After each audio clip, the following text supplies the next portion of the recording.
Gearless scooter एक लोकप्रिय दो पहिया वाहन है। आमतौर पर स्कूटर्स में एक ऑटोमेटिक ट्रांसमिशन सिस्टम होता है। इस ट्रांसमिशन सिस्टम को कंटिन्यूअसली वेरिएबल ट्रांसमिशन या सीवीटी के रूप में जाना जाता है। हम एक सरल सेटअप का उपयोग करके सीवीटी के सिद्धांत को समझ सकते हैं। इसमें एक ड्राइवर पुली और एक ड्रिवन पुली होते हैं, जिसके डायमीटर्स परिवर्तित किए जा सकते हैं। एक वी बेल्ट इन दो पुलीज के बीच में चलता है। आरपीएम बढ़ाने के लिए ड्राइवर पुली का डायामीटर बढ़ाया जाता है और ड्रिवन पुली का डायामीटर घटाया जाता है।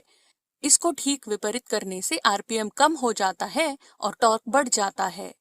लेकिन जैसा इस एनिमेशन में दिखाया गया है, वैसा पुलिस के डायमीटर्स को बदलना संभव नहीं है।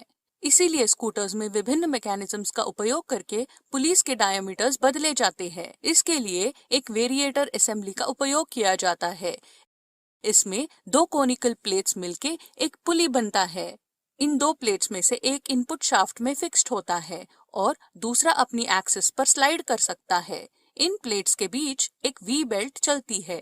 पीछे की तरफ भी दो कोनिकल प्लेट्स होते हैं, जिसके बीच बेल्ट चलती है।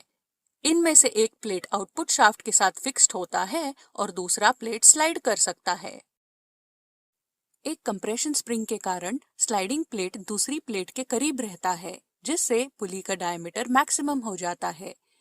इसी बीच ड्राइवर पुली में वी बेल्ट की एक्सियल स्टिफनेस स्लाइडिंग कोन को बाहर की तरफ धकेलता है। इसके कारण ड्राइवर पुली का डायमीटर मिनिमम हो जाता है।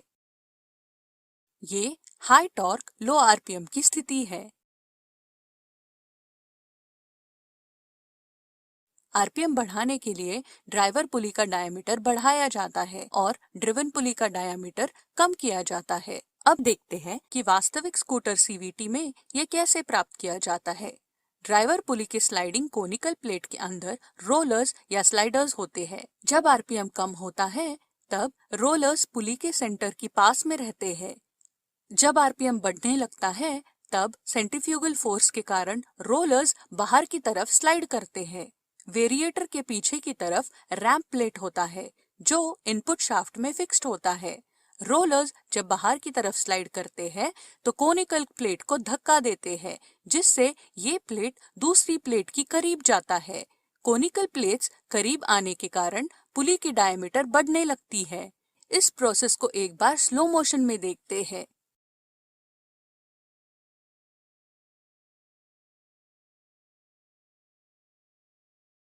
यह हाई आरपीएम लो टॉर्क की स्थिति है।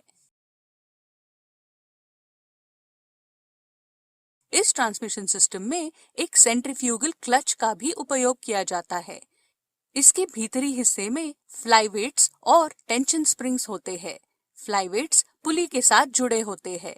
क्लच हाउसिंग आउटपुट शाफ्ट से जुड़ा होता है।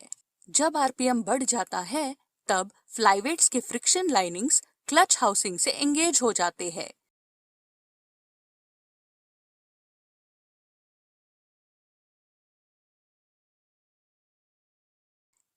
क्लच हाउसिंग गियर ट्रेन के माध्यम से स्कूटर के पहिए को घुमाता है।